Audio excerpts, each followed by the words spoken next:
You ready? Oh my gosh, there's a hair made. My yay, different to your yay. Where's that coming from? Dripping sauce, my dripping sauce. Hey, I hope we're going to be dripping in sauce today. Well, I always do, so nothing new for me, as I'm doing so right now. But let's start this podcast! Evidently, this money needs to be spent. Your reaction is a waste of time. You know how I feel. I was ready to walk through the Nigerian supermarket with my bonnet on. Hi guys, it's Clinton, the Ogaoflondon here, and I'm here with... Your host, Whitney. Wow, what a way to start. Don't make the people think you're tired of them. But I'm anyway... tired of this life. Eh? I'm tired of this life. Okay, let me welcome the people, then can I get into why you're tired of this life. Guys, you're welcome to another episode of Puffpuffandteapodcast, the podcast. So, let's get into today's discussion. What's going on? Why are you tired of life? What's happening? Today at work, I was just pissed. What happened?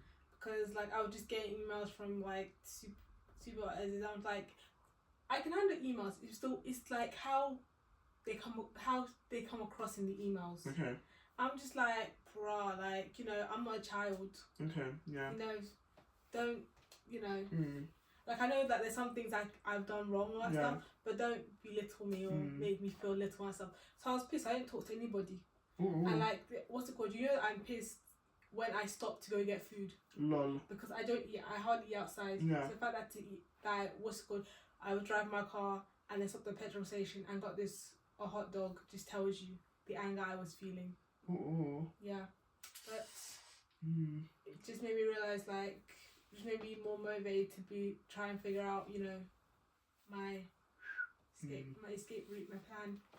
Ooh. No, you hear about these things like the corporate, how would I say it? But the undertone that comes with corporate language, where it's people are not direct to it, so you can't be call somebody out on things, because it's the person can easily flip it and say, oh no, I said this and this is what I meant, whereas deep down inside you intended it to come off another way. But I think that's something to do with it's the power of English. I was about to say, I think that has something to do with the British culture. You can tell there's this racial undertones. Yeah. But I don't know, British people have found a way to make it obvious, but also not too obvious that you can call it out on the say that. They'll be like, excuse me, when did I say that? Exactly. You're just assuming you're just assuming those are the words I'm saying. Yeah, they think they're smart. Yeah, but we know. But sorry you've had such a day. Well, me, I've had quite a busy day, to be frank. I had to wake up this morning, do some. What time did you wake up? I woke up by 8. I'm very, very proud of myself, but That's it's because wow. I know, because I had an appointment. I had to take one of the twins for the appointment, so that's really the reason why I had to wake up early and make sure I woke up early, because I was like, I want to get things done before I go for the appointment. So I woke up early, 8 o'clock, and I hope I'll be able to be more consistent with that 8 and all them ones, because that's reasonable for me right now. And so I woke up for that, took them for the appointment. No, I did a bit of studying before I went for the appointment. Then took them some driving, came back, finished studying, got into work. I was editing stuff, but I was editing up until it was time to eat. Then I had to there's a lot of logistical stuff that goes into production of videos and stuff like that, and backing them up. So yeah, that's what I was doing up until it was almost time to film. So yeah, that was me today. Today's been quite busy and quite jam-packed. So quite my schedule. Edit heavy. Yeah, very edit heavy, and it's so wild. What I was editing wasn't even anything long form. Everything was short form. But you literally have to go through the whole footage before you now decide, okay, what is going to make the cut of this, what's going to make the cut to this short form video. And just when I was in the moment, I was just like, bro, the work that actually goes into this is, probably not spoken of enough, to be frank. And it's just the reality of any work you do.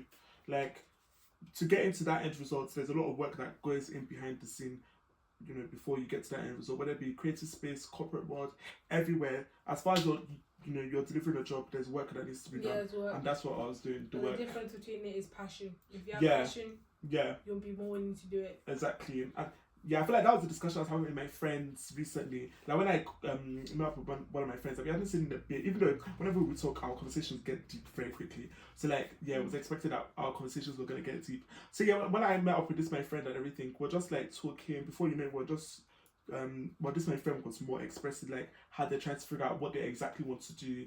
Like, you know, a lot of my friends, you know, we've either finished university. Well, most of us by now we've finished university. Or we've done a master's, you know, we finished that, or we're about to do a master's. But like, it's getting to that stage where it's like, okay, the education chapter is coming to a close.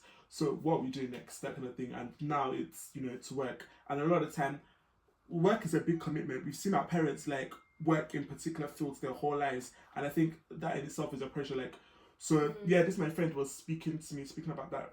Like, okay, I finished uni and everything. I've been working a bit. I'm possibly going back to do a master's.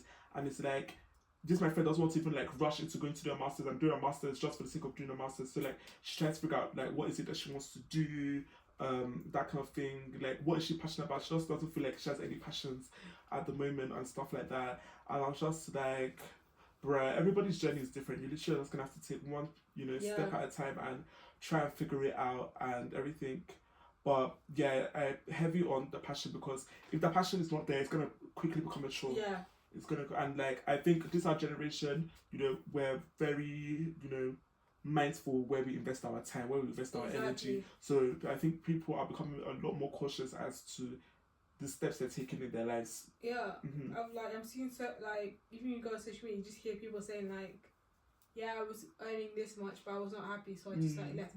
People put in comments saying, oh, if I made that much, I would be happy. I'm just like, okay, then go do it. Money's not everything. Money's actually not everything. As much as money loves me, and money is going to find me. That's the thing.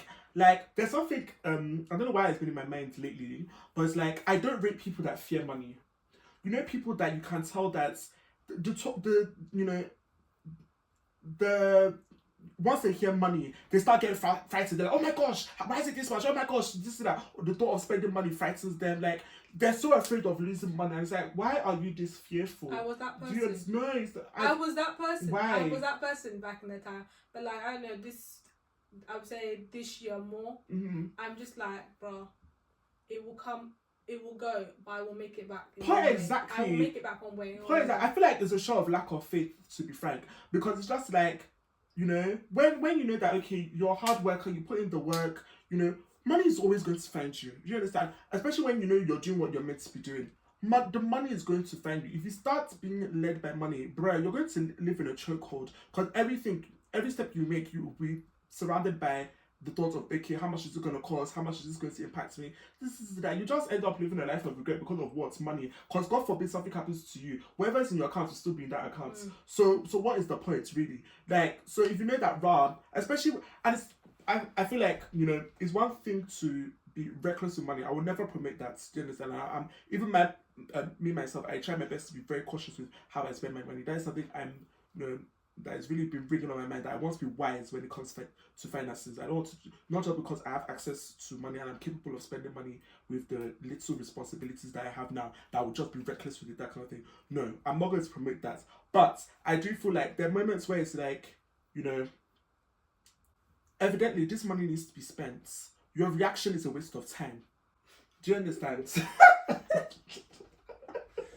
Do you understand? Like, lately, I told my siblings this, yeah, like, so when there's, okay, say for example, there's something we need to pay for and other ones, and I find out the price, and I go and present it to the people that need to pay for this thing, and the first reaction is like, oh my gosh, why is it this much? Oh my gosh, this is that, that's blah, blah, blah, you know, just be making noise. Yeah, my response is silence. No, Clinton. You know what? I was just going to say, sometimes it's how you present it. Like, you'll present it a week before. What do you mean? Like, you'll present some stuff like, oh, this is what we get, like a week or a few weeks before, as if what's it called, we can just splurge the cash out quickly. Whitney, I don't do Let's that not often. forget the cow. Whitney, I know that's what you're going to bring up, and I don't do that one often, okay? So put that one aside, but I'm just talking like everyday basis. If you ask me to do something and I bring the price to you, that is the price. I'm not, you know. I don't ask you to do stuff. You're not serious, but like, that is the price. Do you understand? I'm not dumb and I'm not reckless when it comes to money. That I'm just looking for the most expensive thing. Have it in mind. I believe I'm born with this trait, yeah. But if you present me with two things, one is costlier than the other. Because that's another thing. I don't like that word expensive. I don't see any reason to use it to. Anything in this world, I can afford it. Okay? And yes, it's just I can afford it. There's nothing else to say about it. I can afford it. So yeah, if you present two things to me and one is costlier than the other, more time. I don't know how it happens. So I pick that costlier item and I will not know the price. I just pick the cost. My eyes sees it. You know, my hands feel it. We just know where the quality is, and that's the thing. I rather spend on quality, okay, than on trying on a budget, because like I feel like people you that ever buy from Shein? Not really. I'm about to say you prefer quality. Eh? I'm about to say if you prefer quality, then why do you buy from Shein? That's what I don't really buy from Shein. And I feel like even the fast brands that I buy from, you know, I rarely do, but the few things that I do, they are rather quality. I don't buy things because of I buy what I like. Do you understand? If I'm buying it because I like it, it's not because necessarily because of the price. That's how yesterday I saw these glasses. Because I have like, I'm talking a lot. So I don't know what's going on. I'm not even got to the No, I have I'm possibly going somewhere, going for an event. So for this event, quickly I came up. I had one look in mind. Then as I was now doing more like search online as to how to get the look, I now my mind was now deviated. I now decided that okay, we're gonna go for a different look. So when I now ordered the piece that I need for that look, I now realized, you know what's gonna kill this look? What's gonna kill this look on the gram? What's going to make people know that the Ogaoflondon has steps into the building is rectangular black shades. So what event are you going to? Is it in this country? Yeah, it's a birthday, and it's like an evening thing, and it's like evening. You're wearing glasses. Yes, because I'm the Ogaoflondon, like, you know, flashing lights, paparazzi, calm down. Do you understand? Calm down. One of those people, like, you know, the celebrities that hire paparazzi. You're not serious. I don't do that. I know, but I feel like in the future, say for example, you get like a bit of fame, like Charlie D'Amelio, like, you know, OnlyFans type star fame. Please don't say it move. DJ such Unts type fame. An app, like a DJ Unts type of fame. DJ, I don't get. I said the type of fame. Okay. I'm not saying this is actually what you would do to get the fame. Okay. Yeah, you know, like a Sheena from Vanderpump Rules, you know, hire some pops to keep your name there. Like, what's it called? I know a lot of people laugh at these tactics people use, but do what you need to get to the top, bro. Yeah. Honestly, I'm not going to knock anybody's hustle. When I get there, I will know what is happening. But for now, I ain't hiring no paparazzi, okay? But as I was saying, so yeah, I decided that what's going to kill this look and make the people know the Ogaoflondon stepped into the building is shades. Like black rectangular shades. You should have. Like the ones where you have to like, yes, I love those things. When I see that, I'm like, oh! Lol, it's probably when one of my Yoruba friends get married. I'm just like, when I see that, I'm like, that guy's a G. You're not serious. But like, okay, you're actually serious. No, Agbada is a killer look. There's no serious about it. But like, yeah, I feel like you can make a homeless person look. I don't know why you're always thinking of the homeless. Because I care about the homeless. Why do you care about the homeless? It's good. Have you not seen what's happening in supermarkets? Think about them. It's true. Have you not seen the beds near the supermarket? It's true. Think about them. We all think about you. This is what Elena is doing. And we're praying for your lifting. See what Elena is. Instead of Elena, while Elena is there saying, I don't, what's it called, relate to my Nigerian. She should be there helping with the homeless. No, not Elaine. Anywho, as I was saying, back to my black shades. We keep deviating. So my black shades, yes. So I now found one. I now found one black shade like this. You know, my goal was not to buy the biggest designer. To be frank, that was not the goal. But I was just me, and I've had it in mind that I want to invest more in shades. I want more shades to like options to be able to pick from, especially when I'm in Nigeria. I don't want to just be wearing one shade consistently.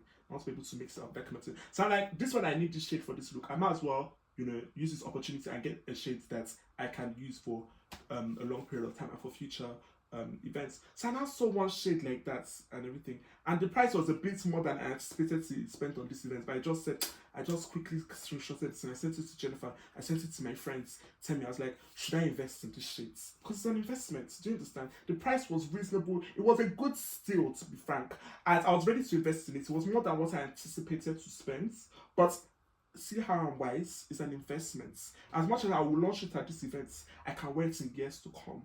So see, this is what I'm talking about. That's why people should not be quick to make noise when somebody's spending money. Think far. Think to the future. Other people that are quick to, you know, buy cheap things. All the day of I'm saving money. You buy something cheap 2 weeks later, you have to buy another, the same cheap product again because that cheap product has broken. Whereas you can just spend the money, on the quality product from the jump, and you will not have to buy this product again for years. Are you not seeing? So if you think wisely when it comes to finances, you realize that investing in the moment can save you for the future. But saving in the moment, it will not save you tomorrow. So that is just my 2 pence on that. That's his 2 pence. That's just my 2 pence on that. Or his 200 on something. Or his 200 on something. Gonna be 200 or something. But yeah, guys, in conclusion, I didn't end up going for the shades because my consultants were not really feeling it. So I said okay, and I just ended up not getting any shades, to be frank, because now the event is actually up in the air. So I don't even know. But yeah, let's see what happens. Yeah, so that was just my 2 pence. Yeah. While you were talking, I even thought of also saying, going back to this corporate thing, I can see why people choose the OnlyFans route, because at least they have freedom. They pick and choose when they want to show their body, how much they want to pay for whatever they're showing. It's financial freedom. I can see why. Everybody has their different standards, so it's really up to. Everybody has those days. No, everybody doesn't have those days, okay? But everybody has their different standards, okay? So it's up to people how they want to. So one of our cousins were like, they had this really nice house. They're like, see money, you last a week ago that had nothing. I was like, how'd you do this? And they just confess and I've joined OnlyFans. Like, it's not my business to judge anybody. I'm not even saying. I'm not thinking judgment. I'm just thinking You're going to be supportive. It's not my business to judge anybody. Like, our cousins, and probably even myself, we all make decisions that we may not all agree with. But, I probably grown to that place where it's like, I allow people to live out whatever they're going through. And eventually, we'll correct ourselves. So, and I'm not even to say that this thing is particularly bad. Because after all, there are people that use that site for not necessarily sexual things. Do you understand? So I'm not even to say that everything on that website is bad, but just in general, like if I don't agree with a lot of our family's decisions, like after I've given my 2 pence on it, and I'll try my best to be loving, because at the end of the day, everything should be rooted in love. So I'll try my best to be loving in my 2 pence. After I've said that, how you choose to live your life is not going to change the fact that you're my family. Yeah. And who knows the future? You may decide that I need to correct my ways and I need to change my ways. But regardless, it doesn't change the fact of my family. So yeah. I don't know about such things. I was checking OnlyFans recently. Cause I was checking what's it called? Cause someone was saying OnlyFans is just like Airbnb. So I was doing the research. I was checking how much commission these people OnlyFans take from what's it called? Why am I making that face? How much they take? Is this what we are coming here to discuss today? OnlyFans. I thought this was just a quick throwaway conversation. That's how I get you. You're not serious. I was just seeing how much commission they take. I didn't even find it. I feel like this OnlyFans has even calmed down. I feel like maybe it was that COVID period where there was a lot of noise around it. Yeah, because strip clubs weren't open and all that stuff. I've never been to a strip club in the UK. Oh. I've never been to a strip club before. Oh, where were you in Nigeria? Where were you in Nigeria? Not in the strip club. Yeah, like you've been to a club in Nigeria, haven't you? No. No, you have. We stepped foot in the club and we stepped out of the club. But you have steps. We stepped foot and we stepped that foot out. So I'm not. We didn't even go in the middle. Nope. We had the music. We're out. Nope. No, the music, the environment. So no, I've not. I really have. Yeah. OnlyFans creators keep 80% of their earnings, while the platform retains 20%. I think that's a decent, good thing. Mm-hmm. And if your subscribers pay $10 for a monthly subscription, and creators, it seems good. That's nice. Yeah. If you ever want to get your feet done, just post up there. That's not really my goal, to be frank. You can pay for a new set. Okay. Look, everyone, there are weirdos everywhere. Okay. Anyway, sorry, what were we saying before? I really don't understand how we got here, to be frank. We just started talking about our days before you know it. We got into this. And it's probably because of your corporate life. Yeah. Maybe I'm considering other options, bro. Okay, maybe we should consider a bit more. Okay, so yeah. Yeah. But yeah, what else is going on in the world? I feel like this week I've been so out of the loop. Like I've just been always out of the loop. I know, but like I feel like this week more than ever, I've been so fixated on, getting things ready for different aspects of my social media, my career, things like that. Exactly, different aspects of my brand. Thank God you put it in the right words. It's not a comeback, it's a rebrand. I'm not really rebranding. I don't know if I'm rebranding. I'm just constantly growing in my brands. That's what it is. Like, cool. Yeah, that's what it is. And adding things to the brands. On a happier note, what's that? Let's clap. Your girl Cheryl is making a comeback. I think I saw something about her doing an ad for Livia. Yeah. I was happy to see her. So yeah, what do you mean she's making a comeback? That's the comeback. Why'd you go ruin it? No. I Because I haven't been on social media lately. But like, I just opened my DM to like answer somebody. Then when I slid to the post, that was the first thing I saw before I went out of social media. I was like, I'm happy to see her out and that kind of thing. And there are also reports that she may be a judge on The Voice. That'd be nice. Hanging out with her bestie Will.i.am. Aww, that'd be nice. You guys, I like Cheryl, to be frank. Like, I like Cheryl. She's right up our street. Yeah, I really like Cheryl. I like the way she, I feel like I really admired her career, honestly. I really admire her career. Like, she was the reason I really got glued into X Factor. Anybody that knows me knows that. Like, yeah, Cheryl was the reason I got glued into X Factor. I feel like she was, She's still alive, Clinton. Calm yourself. No, but X Factor is no more now, and her time on X Factor has passed. We don't know what the future holds, but the time on X Factor has passed. And yeah, she was really just the reason why I really started becoming dedicated to X Factor, and I feel like she really changed the trajectory of that show. And she probably does get the credit for it, to be frank. I think Sharon gets that credit a lot. Yeah, they all did their thing, but I was young when Sharon was on the show, so I don't think I really comprehended what was going on. So Cheryl's panel was the first panel that I really was, aware of my environment. When she still had her original nose, you went around. What were you talking about at work? No, at work they'll talk about how Sharon and all that stuff, and how she's iconic from X Factor and all that stuff. And so when you brought that, the way you feel about Sharon, that's how people feel about Sharon. Yeah, I think it's a generational thing. So yeah, I just feel like Cheryl. Wait, was Sharon but I really feel Cheryl ever on a panel together? I don't think so. That would have been iconic. Why do I feel like they have been? Maybe that would be really nice.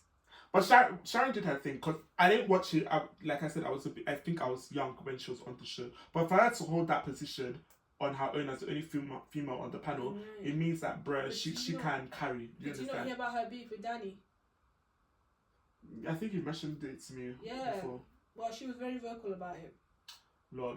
Oh well, all these things have passed away. But yeah, anyway, Cheryl, I think it'll be nice her coming back to judge. I think that was her. Honestly, I anyway I see Cheryl, especially television, music, I'm always there to be frank. I didn't like the Greatest Dancer one. Sorry. Anyway, I see Cheryl, I'm always there. I always have to give her my support. Like the way you are talking about how she's an inspiration and all that stuff. I'm just hold up. Who said that? Who said that? It's a difference to admire somebody. I like to see Cheryl on my television. Because calm down. I like her music. Yeah. What you said and what I said are two different things. Because yeah. Okay. Please. Cheryl, she creates. I'm a fan. I'm a fan. Yes, I'm a fan of Cheryl. Bops. I will never deny. She creates. I'm a fan of Cheryl. She knows it hits. Mm-hmm. And I can recognize when somebody is, pulling their weight. Like I don't see that much UK artists were that's our UK artist like that. I was even thinking about that recently, and I think even this time, this same friend that I was speaking about earlier, like that day we met, we also had that discussion. It was just like UK music has really, taken a dip. It feels like UK music really had its peak during that my A-level period. That's when you had Rams coming out. I think with Family Tree, you had J House. Exactly. You had J House, back to back bangers. Dude, we talk about that. Maybe talk about.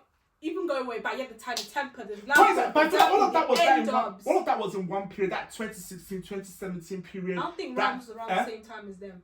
That whole period, I feel from 2016, 2017, up until, I don't know, maybe just before COVID. No, didn't even reach COVID period. No, we had Dave. Dave was good. Yeah. Dave was good. There's no argument about that. And Stormzy had his moments. Yes. Yeah, I just, maybe COVID is to blame. I think maybe after like Dave and Stormzy, things have just calmed down. I just we feel have like Central C, but still, I don't even think like ooh. Yeah. I don't know. Nobody's really causing Especially that frenzy. females. Nobody's really causing everybody to move like that, in my opinion. Like the summer, you used to hear the box. Yes. Like now, I don't know what's going on, but I don't feel like music in, I don't know what it is. I feel like music in general, nobody's, maybe besides those ones that have been here for time, those ones, you know, the likes of them, Beyonce and everything, but like nobody's really consistent per se. Do you understand? Because everything nobody's making music. Nobody's making money in the music industry. I don't know. It's just a stepping stone for them to be able to get into like the real businesses. You think so? Yeah, that's what I'm seeing. Like, I think what we're learning from Rihanna, what we learn from Rihanna, Jay-Z, and even Beyonce is that music can, make money, but like it's not gonna make you. But when you think about it, I think that mentality applies to everything. To be frank, because a lot of the most successful people, they're not just really in one thing. Do you understand? Because see, like now, people are in the corporate world still. They're dipping their toe into entrepreneurship, dipping their toe into other things outside of it. You know, people in the creative space. Yeah, you may be doing things on YouTube. Still, you'll be doing things on, you know, streaming platforms, things like that. So I think maybe that applies to everything. Because I do feel like artists have actually said that there's no money in the music industry, mainly due to the fact of the label contracts and that stuff, and like how much they pay and how much you have to make back, and then you have to, the money that you actually make is from doing tours. I was about to say, I thought they make money off of tours. Yeah, but then so I remember someone was breaking it down. Say for example, you have a contract with Live Nation and that stuff. There's a percentage that they take. Yeah. So you're still having to make money for them. Yeah. As well as make money for yourself, and still make money to pay back the label. Yeah. So it's like, say for example, you had like your first album, you're probably gonna like make some money, but it's not gonna be the most. Yeah. Let's say for example, you get to your third and fourth, depending on how your contract looks. Yeah. Maybe by your fourth album, that's when you actually like make money like that. That's why some people, like, they're smart with their money, where they don't, the small money they've made, it's more to them, but big for us. Yeah. They use it to maybe like invest in real estate. Invest in real estate or something like that, or yeah. But yeah, when like you hear something so about people saying like there's no money in the music industry. Even when songwriters are breaking it down, how much percentages they have to give away, just so like artists will take this song and then blow it up on that stuff. Luckily, Jessie J, she had a good, when she did Pie in the USA, she had like a good deal. I don't know what to say to that, because looking in, it looks like they're living life large. Yeah, it looks like it. So honestly, I don't know what to say to that. But when you look at people like Fetty Wap that, you know, had that big album, that stuff, and then you realise that, you know, he was trying to, like, there was a time when the money was slowing down, and he was trying to keep up with that lifestyle, so he ended up having to take the drug route to be able to keep up with that lifestyle, and now he's in jail. Wow. You know, that you can tell, what's it called? You can be an artist, but there are those that will be smart with it and some that will not. No, definitely. That's why we see a lot of, unfortunately, rappers that spend and then end up working in Costa. I don't know what to say about that, to be frank. That's my family tree from London. Yeah, but yeah. Yeah, especially, but going back to that thing, right? I would really like to see a female UK artist. Like, remember someone saying me, Anne Marie, I was like, oh yeah, what happened to her? Okay, yeah. I was like, oh yeah, what happened to her? Because you know she had some bops. Yeah. But I never really remembered her as British for some reason. I don't know why it's only when I watched the Brits Award and I saw her nominated, like, oh yeah, that her. Lol. You know, Anne. Yeah, I don't know. I just feel like now, I just wait for music to find me, to be frank. I'm not really, there are the few people that I go out of my way to listen to. Of course, my friend Davido, Tiwa Savage, and that's the thing, these are Afrobeat artists. That's what I'm saying, these are Afrobeat artists that we're now relying on and all that stuff. Flavor, you understand, Chike, these are my guys. Then other artists, American artists, Beyonce, Adele, these are people that I got. Did you say American artists, you said Adele? Sorry, British artists, Adele. Yeah, that's the only one really British. I'm trying to think, is anybody British? Honestly, I can go out my way to listen to Stormzy. I feel like Stormzy, yeah, I would give this sense to him, yeah. Stormzy, that guy, when it comes to his rap, there's meaning behind his words. Like his songs tell a story. Do you understand? Yes, Dave's another person. Yeah, like his music tells a story. So like I always respect that. And I want to hear what he has to say. Like what story he wants to tell us through his music. Like that his album. I think Heavy is the Crown. Is that the name of that album? It's not the first album. It's not the first album. I know that's his first album. It's not the first one where he was winning all the awards for. I made us realize. I don't know if that's his first album. All I know is that that is the album that people that knew. really made me realize that this guy, when that's the album where he comes off very intentional when it comes to his lyrics, and like he's also, I feel like he's diverse when it comes to his music. As much as yes, he's a rapper, but you know. He started off coming off as grime, do you understand? But that's not all he does. Especially that when you listen to his album, you can hear different sounds in his music. That album that he had during the time of his breakup with Maya Gemma. Yeah, I don't know what that is, but Heavy is the Crown. You know the one thing because you were singing it a lot. I don't know. I may not associate it with what you're associating it with. What I'm talking about is. The album I recognize that, bro, this guy is very intentional when it comes to lyrics, and that's why. Do you know when Heavy is the Crown? That's when what's it called? That was Heavy is the head that wears the crown. Yeah, that's the one. That's like the one that when he won. And that guy's performances, gosh. That's the one where people like what's it called? He won like a lot of performances. Sorry, he got. Come on this podcast. Okay. Oh my gosh. Yeah. He got a lot of awards for. That's when I got put him in the spotlight. Yeah. This album. But there was this other album during the time where it was like very emotional. He was very sensitive, and he was like, you know, during the time of Maya Gemma's, his breakup of Maya Gemma and Clinton. I remember you like. Is that the one that this song was on? You know that girl that he had a music video. That girl from Top Boy. Is that the album you're talking about? Girls, I know the one you're talking. I don't know. You used to be like, oh, is that my brother Stormzy? That's my friend Stormzy. Come and meet me. We are friends. We need to catch up. Okay, let's come and have a catch up. Okay. That's what he said about J Hus as well. My G. As I was saying, but yeah, that's the body I'm talking about. Yeah, I feel like because it's rare to see, especially when it comes to mainstream, especially UK art. Yeah. I feel like I always respect guys that are real, like especially black men that can be real with their emotions. Like that's what he was feeling, and he had no, maybe he worked to get to that point where he could openly tell the public how he was feeling through his music. But like, it came off as if, I wear my heart on my sleeve. Do you understand? I wear my emotions on my sleeve. This is what I was going through, and he's gonna overcome that. Heartbreak is not forever, or whatever he was going through was not forever. But yeah, I always rate, especially black men that are vulnerable, black men that are open, black men that are honest, because it's so easy for us to give off this hard exterior, be very surface level, and I feel like that is the reason why I've almost found difficulty really forming deep male friendships. Like I feel like I can count my male friends on a hand or two compared to my female friends, because I'm just like, with my female friends, it's so easy for us to speak about things on a deep level, for us to speak about a variety of things, you understand? Whereas us guys, as if somebody needs to break before people open up and start talking. Like, I don't have time for that. Like, especially when I have female friends that's very easily we're flowing. Do you understand? And I'm blessed with those friendships. Not as if I feel like, but it would be nice to have those more friendships where it's like we can just talk about everything. We can just be real. Do you understand? Sit down and chill. Yeah, especially like my fellow black guys. I didn't say that. We're not on that vibe. But like, yeah, especially my fellow black guys. Like, guys, please, let's be real. Like, the fact is, we have emotions. So what we're playing at? We go through things the way everybody else goes through things. So who are we playing? Like, let's just be real. Let's be open. And speaking of... Exactly. You don't know how healing a friendship can be for you. So stop cheating yourself of having healthy male friendships. Healthy black male friendships. Sign up in my comment section if you want me to be your friend. We'll see whether we can make it happen. Okay? Join Clinton's community. Girls. But yeah, what do you want to say? Speaking of what you said about expressing our emotions, that brings me to my next topic: mental health in Nigeria. So people, I was watching. What a segue. What happened? What do you mean such a segue? It was very good. Okay. Yeah.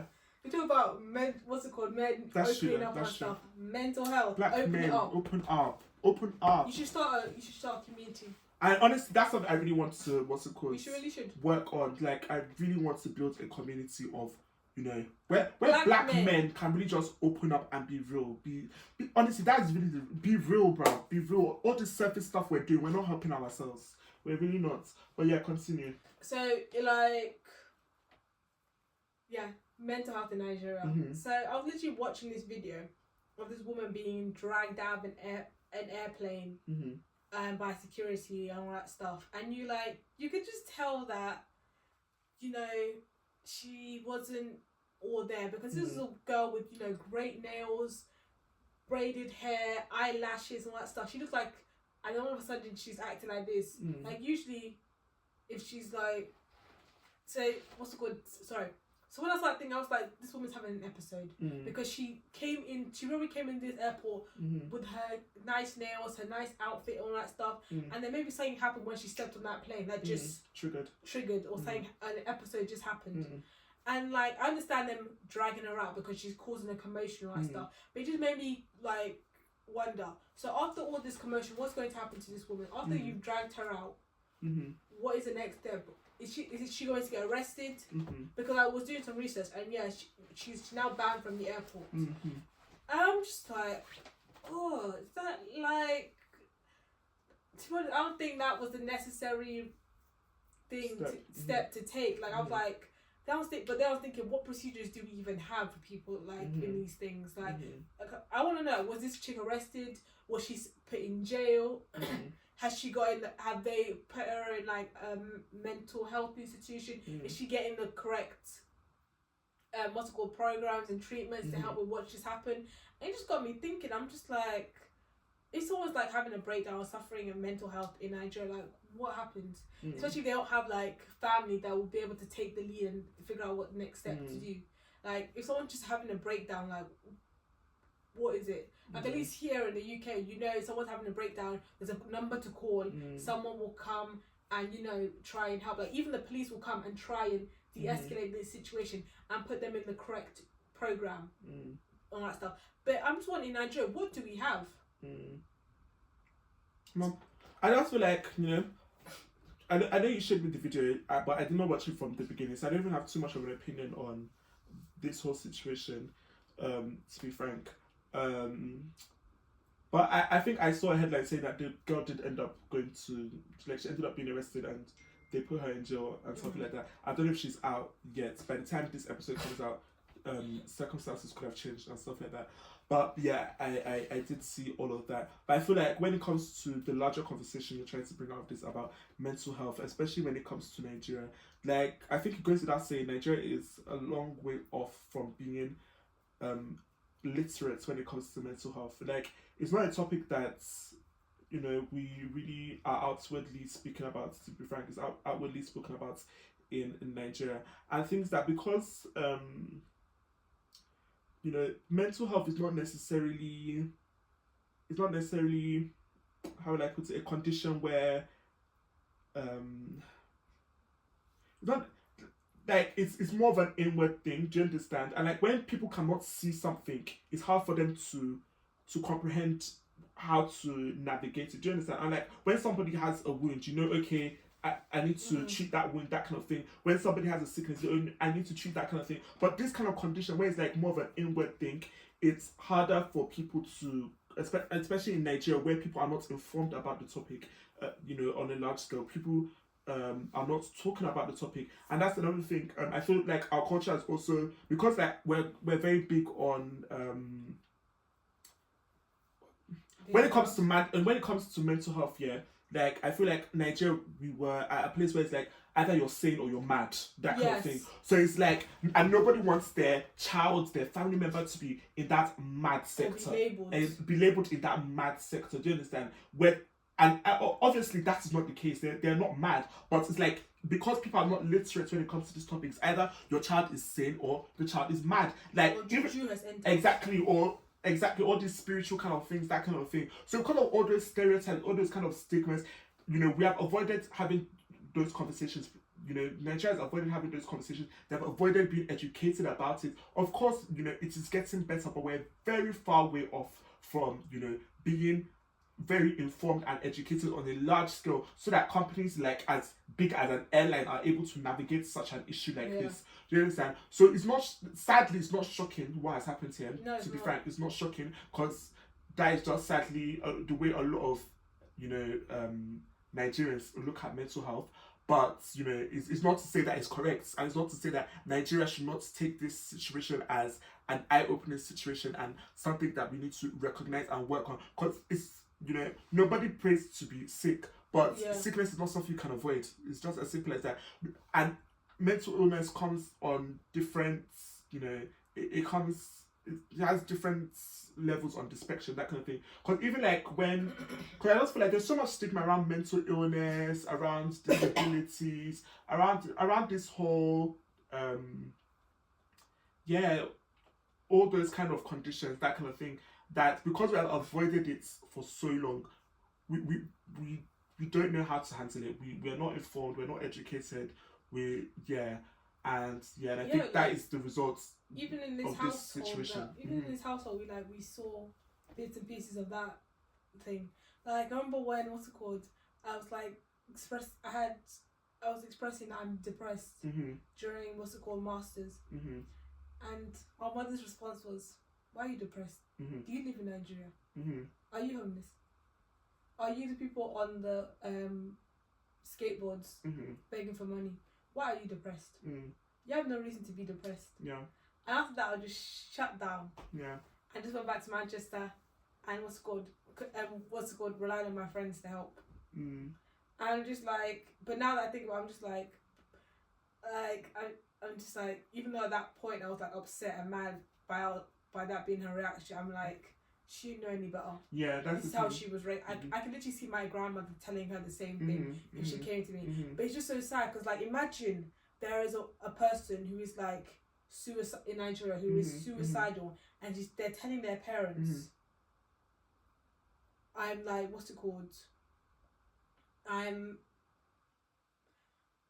I'm feeling this way. And like, one wrong message, it could just like make that person be closed off, shut down, and may not even seek help. So it's like, it's really dangerous. I think it's definitely dangerous for people to remain uninformed. And I think, you know, that whole interaction with mommy, like, is telling of, I feel like, as much as yes, Nigeria has a long way to go, even on a global scale, you know, the whole world still has a way to go. I feel like it's only with this our generation, and only recent. I don't think in the 90s they were having conversations about you know, mental health and all these things.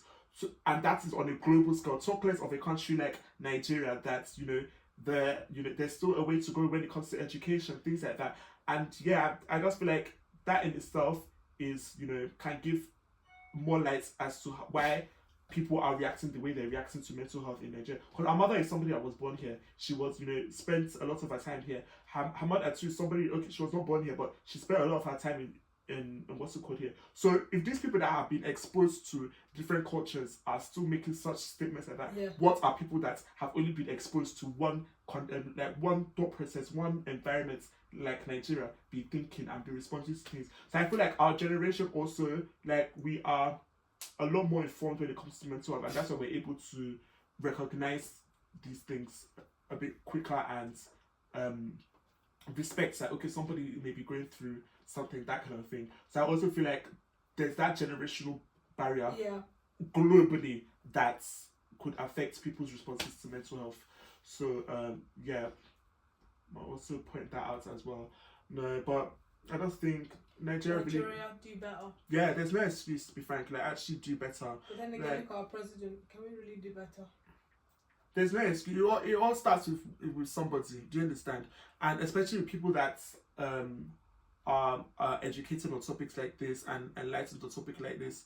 You know, everybody should just try their best and spread the words, like, bring awareness to it. After all, there was a time where HIV was the big stigma. Do you understand? I think it still is. It still is a stigma. It still is a stigma in Nigeria. But at least people that are educated are aware of the fact that, okay, it's, you know, it's something that people can't live with, and they will not cough and pass on to you. But there was a time that was the thought process. Do you understand?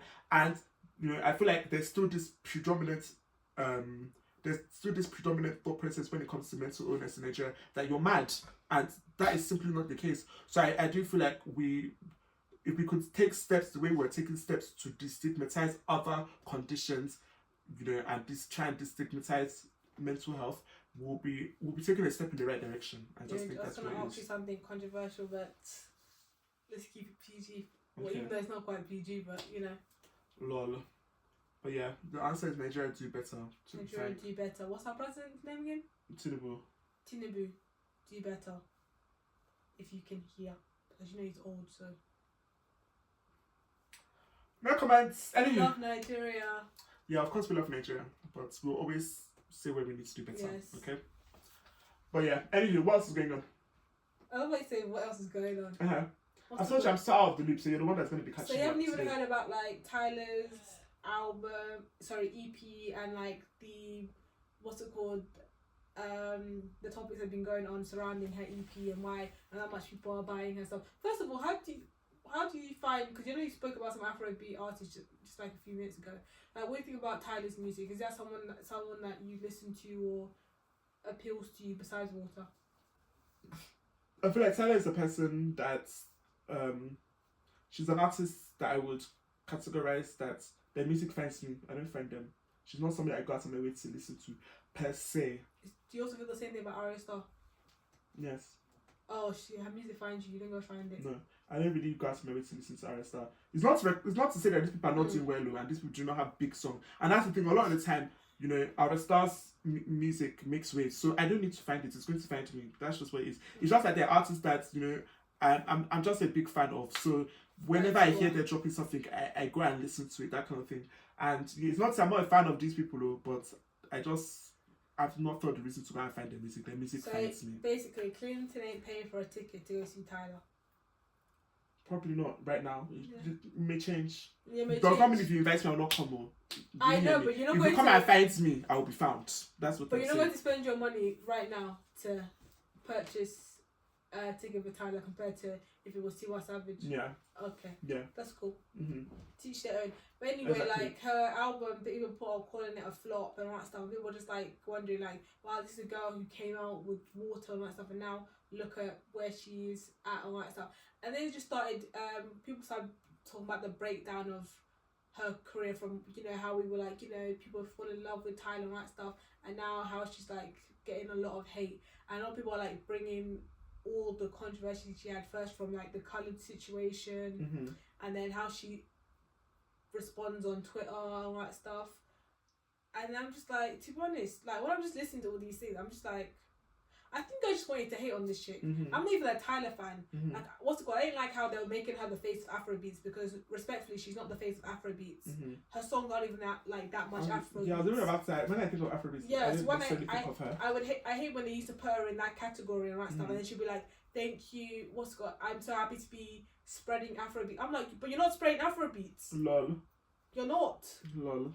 That's the only thing I just used to dislike and all that stuff. But everything else, I'm like, because she said that I consider myself coloured. I was just like, and then people like come and say, oh, so you consider you're black, and like the chick is from South Africa. That's what they identify as. They don't say black, they say coloured and all that stuff. So it's like, you people are like, from what I'm just hearing, you people are just trying to find hate for this chick and all that stuff. And like, you guys are making me feel bad for her. I don't want to feel bad for Tyler. I don't want to feel bad for Tyler. But what's it called? She's now looking like the underdog and all that stuff.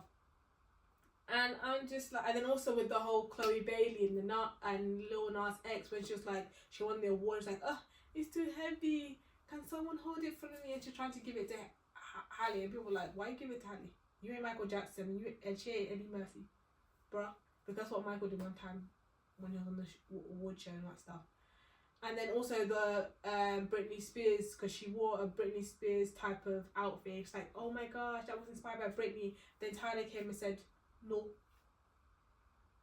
What's it called? I'm just like, but sometimes, right, Tyler, if I'm like being honest, Tyler, sometimes these situations could literally be avoided or not be no topic if you don't respond. And there's one that's actually quite hilarious, where it's her, Aria, and Thames, and I think they're in Nigeria, and they're dancing and that stuff. And someone put on Twitter like below after seeing that video, can Tyler move? I want to see Thames, because Thames has a figure and Tyler's like this, and then she like came at him and then used his face as her as her profile picture. And I was just like, you're doing the most.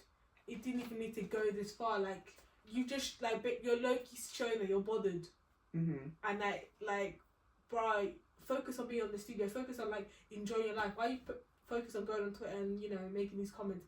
But then again, she's young. Her management team will probably figure it out and that stuff. But I'm just like, you people just trying to hate on the girl.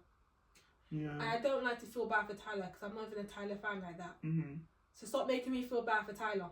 I can't call her Tyler. It's her name's not Tyler. What's her name? I swear that's not how you pronounce it. I'm not sure. Sorry. Okay. Honestly, when it comes to this whole situation, I don't have much to say. Like, a lot of the things, it's really none of my business, to be frank. And that's the same thought process you lot that constantly drop comments should have. It's absolutely none of your business. All these celebrities here, and we really don't know them. Half the things you don't know what you're talking about, to be frank. All the people that are talking about, album sales, you don't know what goes behind the scenes in making this music. I do not know, so I'm not going to comment on Jack. What you can do is engage with what you like, and don't engage with what you don't like. That's it. But all these other things you're doing is a sign of joblessness, and we should not be that. So everybody, let's know where we're investing our energy, because bruh, all the people that are hating on people they don't know is very worrying. It is very, very worrying. So please, let's know where we're investing our energy at that, and everybody work hard, do what you're passionate about, and at the end of the day, it will all work out. Okay, that's all I have to say. But also, do you know whose album that EP I've been going back to a lot? Who? Tiwa Savage, Water and Gary. Lol. That I just don't. That it was just so beautiful how it came together, and then the collabs, just so nice. No, Tiwa, I'm a big fan. There's no arguments about it. Even though I'm not really a big fan of your acting, but still. Okay, I'm a big fan of you, Tiwa. I would love her and Kelly Rowland to do a song together. If she can do a song with Brandy, why not her and Kelly? Oh, that would be beautiful with their melanin skin. Oh, I'm about to faint. Lol. Let's see. Who knows what the future holds? Can you imagine? I'm just picturing in my head. Oh my gosh. Oh my days. Lol. People hire me. Hire me. Let's see what the future holds.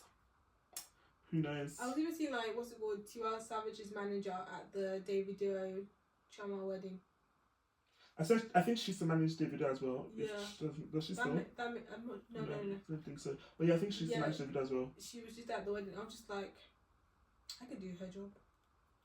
Okay. I could do her job. Okay. Let's not be too quick to walk in other people's shoes. But no, I'm saying she does a good job on that stuff. I'm like, I can be equally as good. I can do her definitely. Job. Definitely. Whatever you say you're meant to do, you're meant to do, you can do it. I just need to go find an underground musician in these UK. I just need to start going to, I don't know, clubs, that stuff. Okay. Or studios and be like, let me help you and you help me. Okay. Let's get out of the ghetto. Okay. Okay. Or the council flat. Okay. Is there anything else going on?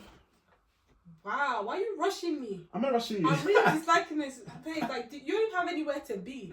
Lol. Just because he's dressed like he has somewhere to be does not mean he has somewhere serious. to be. I just have work for you guys. Okay. It's now... What's it called? It's now time for an episode of... Oga Approval? Yes. Are you serious? Oh, it's time for Oga Approval, guys. Okay. You forgot your own segment. No, I thought you still had more to talk about. That's why. Again. But so anyway... On today's, what's it called? Oga Approval. Yeah. Oh, today you have a scenario to give. I have a scenario. Okay, what's that? Women with bonnets in the airport. Do you know this was something I was great I saw recently? I was like, should I talk about this or should I not? Because yet again, I don't want to tell people how to dress. Be honest. Unless to my family. So, because I think, where was it? Yeah, I was in the shops. I was in groceries and I saw a woman with her bonnet inside the grocery shop. And I'm just like, what is this? It all comes back to this, there's a time and place for everything. I don't know. I know some people do it for, say for example, they're going to, they're traveling and they've, just done their hair and they're trying to maintain their hair on the journey. That's why they have the bonnet or whatever they have on their head. I honestly, I don't know. Do you know what it is? See, all I would say is that I'll not encourage my sisters to be doing that. I'll not encourage my cousins to be doing that. Dude, that's all I would say. But people obviously have different standards. You know how I feel. I was ready to walk through the Nigerian supermarket with my bonnet on. It's a no. I was ready. It's a no. Because the thing is that maybe they could also what's it called? Combat this argument by saying, guys, they can wear a do-rag anywhere. Yeah, true. So why can't girls wear a bonnet anywhere? True. And to be honest, the whole bonnet and the airport thing, I actually understand it. Like, imagine I have a morning flight. Mm-hmm. I ain't got I'm going to wear my tracksuit, put my bonnet on, and just get on that flight and continue my sleep. I ain't trying to look nice for nobody. I'm not trying to look decent for nobody. Bro, I have a morning flight or even an evening flight. Like, still, I'm like going to a plane and all that stuff. Like, I don't have to look nice for nobody. Do you know what it is? I feel like the reason why I have this opinion where it's like, oh, I will not encourage my sisters or cousins to do it, I think it's because of my standards. And at the end of the day, you should it's put like, your standards on other people. That's what I'm saying. I would probably say this to my cousins, but I said it. Everybody has their different standards, and my standard is that I try my best to be presentable wherever I'm going to. Even if I'm traveling, I try my best to be presentable and that kind of thing. And I probably just do not see a bonnet as presentable. But those are my standards because you also not see me wearing a do-rag outside. So those are my standards, and if I can maintain those standards, I can look for those standards in somebody else. Honestly, that's a rule I have for life. Actually, like say for example now, you know, people that they're like, oh, that I can't talk to somebody that is not doing this, that not doing that. In my opinion, if you're not doing that for yourself, you should not be looking for that. So the twins that have do-rags and go around their do-rags, have you ever commented why you wear a do-rag? That's their life. That's what I'm saying. But so they also will not wear it. There are places that they will not wear it to. But like when they're going to school, majority of the time they're wearing do-rags. Isn't that their main place of where they're going to go? Do they wear do-rags to school? They wore do-rags a lot of time. I don't know. I understand why. It's probably for them to maintain their braids. That's why they really did that. I don't know, but girls won't wear bonnets to school because they won't consider it presentable. Some girls, if schools allowed it, they would wear bonnets to school. Trust and believe. I don't know. I don't really have much of an opinion on this bonnet situation. I'm not a woman. Do you know how many St. Anne's girls I would have seen with bonnets? We had tumbleweave. But at my college, they will not wear bonnets to school. I said if the school allowed it, you would see the amount of girls that would wear bonnets. I don't know. And maybe because do-rag had been in the culture for a longer period of time, is recognized more, accepted more. I feel like bonnet is something that only recently, when you think about, I feel like you people have had different phases of head coverings. Like before, you people used to just tie scarf on your heads or just tie something. Then it's only recently you people have brought in bonnets. I think you people still have a longer way to go in really implanting the bonnets into the culture. I think that's honestly, I think that is the reason why we're still a bit uncertain as to where it can be worn, where it cannot be worn. Do-rag has been in the culture for time now. I'm not sure about bonnets to church, but you know. And that's the thing, we wear a do-rag to church. We can't even cover our hair in church. That's what I say. That's why I said I'm not sure about bonnets in church, but I can see bonnets in the airport. I can see bonnets in the what's called supermarket. So are we giving that OGA approval? I give it OGA approval. But you know the one thing I can honestly, I'm struggling. I'm so sorry, guys. Like I'm struggling to really give. I'm really struggling here because like I'm not a woman. That's why it's like I cannot really confidently say girls do not wear bonnets. Just what's it called? Be honest. Say what you're feeling. Say what's on your chest. Because I'm just thinking, if you and Jennifer are wearing a bonnet, I will tell you to probably take it off. I know you probably said to take it off, but doesn't mean we're going to take it off. But you girls will not wear bonnets to the airport. As much as you'll say, oh yeah, that's a nice thing. You don't do it. That's because I hardly wear bonnets. But if I was a bonnet chick, yes, I'd be wearing bonnets. No. In the airport. I would be wearing bonnets in the supermarket. What do I look like? See, it doesn't get my I wore pyjamas in the petrol station. It doesn't get my OGA approval. Wearing a bonnet to the airport, no. I wore pyjamas at a petrol station. I can wear bonnets. I like presentation. I like people to look dressed up, dressed, completely. Bonnets indicates you're half dressed. So it's But like basically, if bonnets were like the style during the Pacesetters era, I could see what's called those times when we had no gym, we had to go to the go find petrol. I could see you don't wearing her bonnet. That's different. You're running errands. But we're in a petrol station. We're seeing men. That's a bit different. Around, we're seeing men and women. That environment's a bit different. I feel like when we're like when we're like independent people, do you understand? And you've made the decision to step out of your house, and you've made the decision to step out of. I just see it as you being half dressed. That's what it is. The only girls that's not presentable at the corner shop with their bonnets. That's what I'm saying. I see it as you being half dressed, and that's not presentable. So you don't have my OGA Approval. Bam. The only thing I can't get with though still is the eyelash thing, the long eyelash thing. I'm like, isn't that heavy? I feel like people have come down on it. To be frank, like, well, maybe the people in my household have come down on it. Yeah, maybe people else, but when I see it on Instagram, I'm just like, wow, that's a lot. And then I see their eye is really red. I'm just like, what? See, dedication. I know, it's not beautiful. I just don't get it. I feel like what I would say when it comes to that topic, because I feel like there were people I had around me that the eyelash was not looking good on them. Do you understand? Maybe that's the reason why. I think that's what it is. Like, I don't think it all comes down to, you know, don't just be a follower of trend. Do what works for you. Do what works for your face.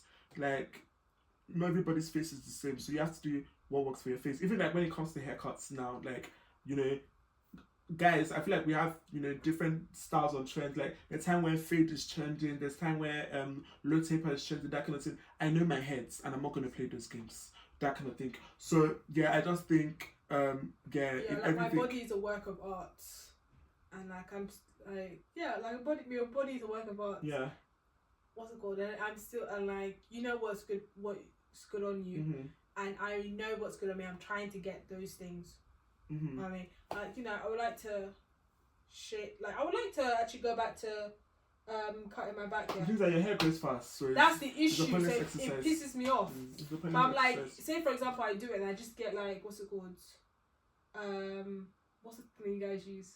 What are you talking about? A clipper, and then maybe if I purchase my own clipper, I'd just be like doing it in the morning or after or weekends, just to like, and probably help me with that, just to like, you know, keep it low, right stuff. It's not that deep. I feel like you've had that phase, you've gone past it. Let's move on. I never. It was such a cool phase. I love that phase.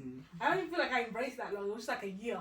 We thank God that phase has passed. So it was just growing back so quick, and it was pissing me off. Like I was like, oh, like I remember I did it in Nigeria. By the time I got back to London, it had grown. I was like, fuck. I was like, bloody hell. Lol. Oh well. That phase. Yeah, I would like to get more. Been there, done that. We're moving forward. Yeah, I'd like to get a few more piercings. Like this era is like naked. I'd like to. I have no problem with your ear. No worry. I'd like to get some here. I would like to probably do the 2 nose ring. Nope. Let's calm down. I would like to actually go to a piercer who's willing to do this one. Let's calm down. Okay. Get a few the fact tattoos. that you're not willing is a sign. Okay. So let's calm down. Like I'd love to get. Let's calm down. Like tattoo here. Let's calm down. And then some here. Let's calm one down. Of the feet on my back. Let's calm down. You know, there's things. My body is a work of art, so there's some things that, you know. Okay. Do you have any more scenarios for OGA Approval? I had one then. Oh my no! I was just thinking, what do you feel about what's it called? These family content. I feel like it's becoming so oversaturated. Oh, I was just like a few hours ago before we were doing the podcast, just checking my Instagram, and I was just seeing this family doing a challenge. I was just like, oh my gosh. Lol. Just like, it's not even giving rawness, originality. It's just, I'm feeling forced. It's feeling very forced. I'm just like, there's too much. And part of me is like, I understand who wants to, like, not much people want to do. Okay, I'm not saying not that much people want to do 9 to 5, but like, people are trying to escape this 9 to 5. So I guess that's why they're trying to do this thing. This is a way of them escaping that and getting more money. Why not? But I'm just like, oh my gosh, can we end this trend of family content? Yeah, I feel like there's been a lot of discussion around that family content creation. Like, people have been speaking about it in terms of that parents are making decisions for their children before they can make decisions for themselves and all that kind of thing. You and I bring it up like, people just hopping on the trend. I feel like when it comes to that whole hopping on the trend, time will tell. That's just the way I see it. As much as something may be oversaturated, some people really want to do it and, you know, go for it. Like, regardless of how oversaturated something is, if that's what you're meant to be doing, go for it. And, you know, concentrate on what you're meant to be bringing to that space. And you probably would prevail through all of that. But, yeah, when it comes to all these other...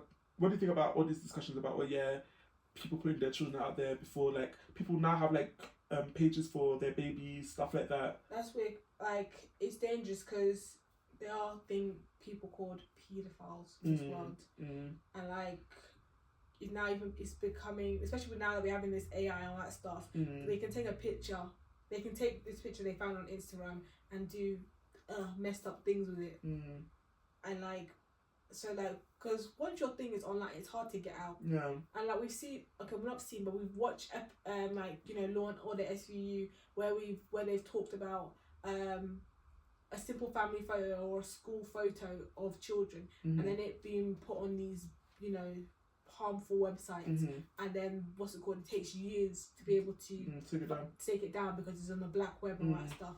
So, like, parents, people need to, like, be mindful of these things, bruh. And, like, what's it called? You have to realize, you don't, like, to be honest, these kids can't make decisions at this moment. Like, you guys will be doing all these things, and then, like, when they, like, are actually growing, they're like, nah, I wish I didn't do this thing. Like, when they're actually, maybe, like, when they're actually at a reasonable age where they can actually make their own decisions, you ask them if they want to be part of this thing, instead of forcing it. Yeah. Like, I would have been a great child model, but my mother said no. Lol.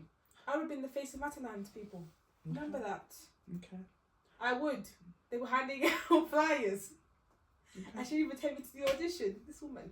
Okay. Yeah, when it comes to that whole conversation, I don't know. Because, you know, like, with me, like, part of my work is to share my life. And I don't know how I'm going to handle it when I get to that stage where I have a family of my own and I have children. Because, say, for example, now I'm working on a show where my job is to share my life. And evidently, I'm starting to have children. So it will be almost, I don't know whether it will be expected of me to show what is actually going on in my life, and that's that I'm having children. Where are the children that you're having? You can just say I have children. But that's the thing. You can show them running past, but not show their face. Yeah, that's the thing. That I just feel like when I get to that stage, I'm probably just going to have to make that decision. And I think it's something I have thought about, like, how I would approach that when the time comes. I probably me and my wife will have to discuss that. Or you and your partner. Me and my wife. Do you know what to get married? Me and my wife. So, I definitely think that is something people need to make decisions, you know, that work for their family. That's what it is. And there's something that, you know, I've heard from, like, other people in this entertainment space. Like, you sign up for a life does not mean, you know, your children sign up for that life, that kind of thing. And that's something I also recognize. This is something I want for myself, you know, working in spaces where, you know, I'm in front of a large number of eyes. I'm accessible for a large number of eyes. That's what I want to do. Do you understand? But may not necessarily be what my children want to do. So, you know, I should also respect that decision so that when the time comes, they can make that decision for themselves and it's not made for them. Because that's how people are just throwing into life. They're living a life they don't want to live. That's how they'll not be handling the life they don't want to live and be making wrong decisions. Before you know it, you just be thinking, why did I do this to my child?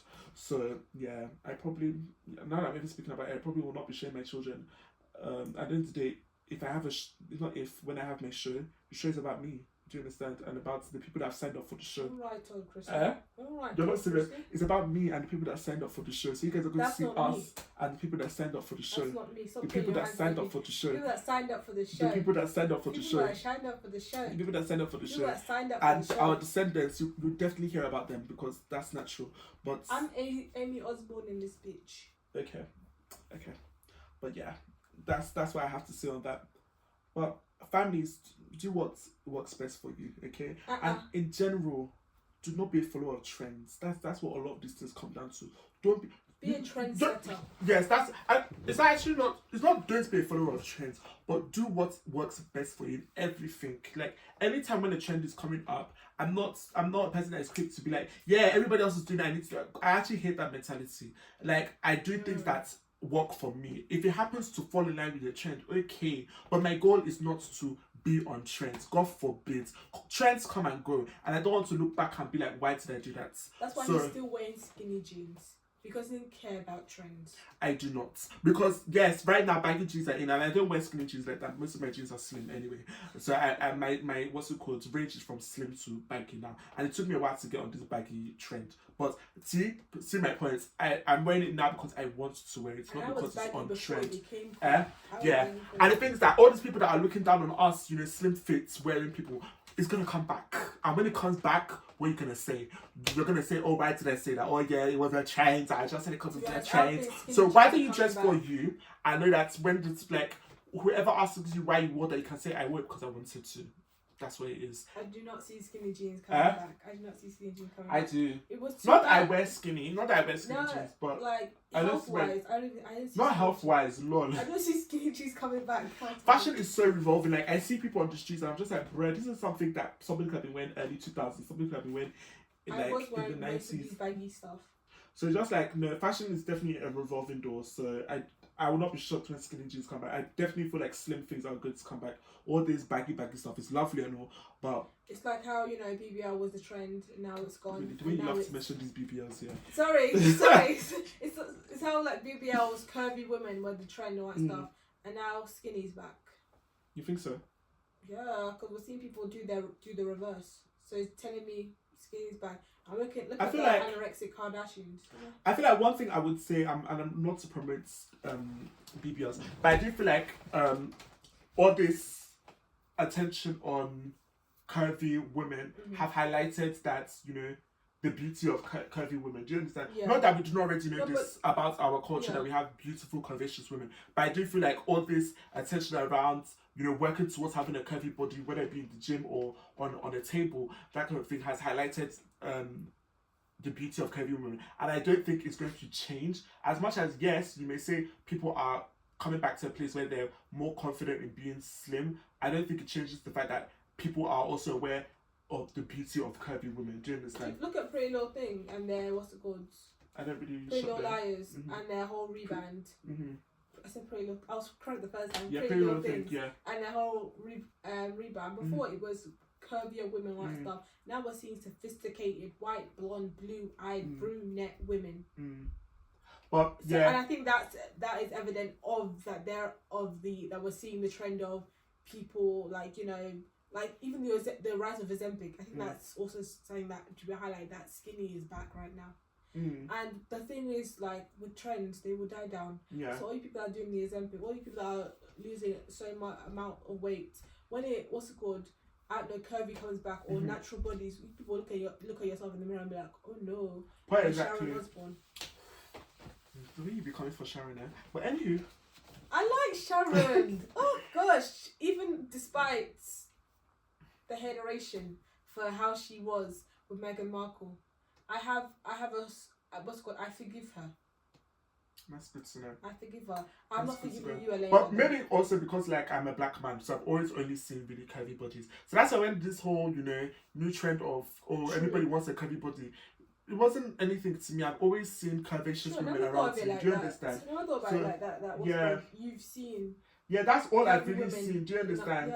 Of course, I used to see slim women in the media, but I was seeing curvy women with my eyes. Girls in pace settings. Exactly. So I feel like I've always seen a range, because that's the thing with Nigeria. I don't feel like Nigeria, we don't have like one set body shape. Do you understand? So I feel like I've always seen a range of women, and I've always been like seeing the beauty in all the like the whole range. So maybe it's a personal thing why I feel like, none of them are going to go out of style, because I've always seen all of them to be in style per se, and it's just really more to do with the individual person and that kind of thing. But I think the hope is that, you know, the hope is that with all this attention that has been brought onto curvy women, that it has really created a mark in the world and highlighted the fact that curvy women are beautiful. So do you know what's like so shocking? What's that? Like, if you look at like her mum's side, they weren't naturally curvy, like in you know, born curvy. Like when they had kids, they had the curves. So I'm just like, so what, like, why am I not like, or Jennifer or Udo or Cuckoo or Ezinwine? Why won't we ever like just maybe Ezinwine? I do remember back in the day photographs, but like just super skinny, like how I think it's a combination of genes. And I also do feel like, I don't think that structure is in our family, to be frank. Whether it be on our mum's side, whether it be on our dad's side. And I feel like... But if I feel like at those photographs before they had... but the thing is that got married. During those times, they were not really wearing figure hugging clothes. You understand? So I don't think we really saw their shapes. Do you understand? You could tell their shapes.